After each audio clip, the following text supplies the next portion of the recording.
बच्चों, आज हम पढ़ने जा रहे हैं पाठ 5 बड़ी की मात्रा। तो बड़ी की मात्रा का प्रयोग हम कैसे करेंगे, आइए देखते हैं।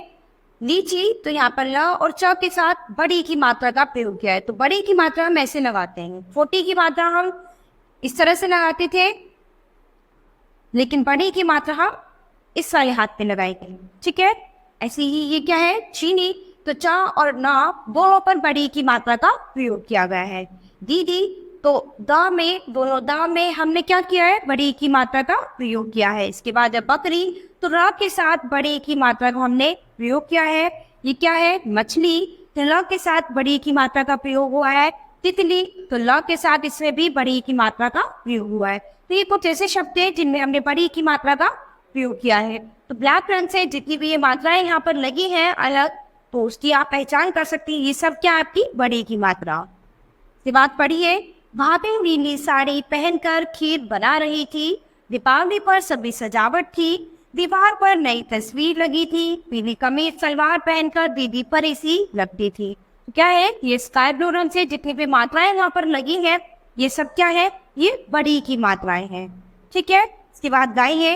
ये चित्र है, चटपटी लगती तीखी मिर्ची, मीठी चीनी, कड़वी दवाई भी साथ साथ ही कभी कभी पड़ जाती पीनी। तो चटपटी सी लगती है तीखी मिर्ची, है ना। तो यहाँ पर ये क्या है, ये बच्चा है, ये बताता है कि चटपटी लगती है तीखी मिर्ची, मीठी चीनी, कड़वी दवाई। कड़वी दवाई के साथ मीठी चीनी खाते हैं और साथ साथ कभी कभी पड़ जाती पीनी। कड़वी दवाई के साथ कभी कभी मीठी चीनी साथ में पीनी पड़ जाती है। तो शब्दों में जहाँ जहाँ पर बड़ी, छोटी व बड़ी की मात्राएं लगी हैं, उन पर विशेष ध्यान दिलाइए, वे दोनों का अंतर स्पष्ट कराइए।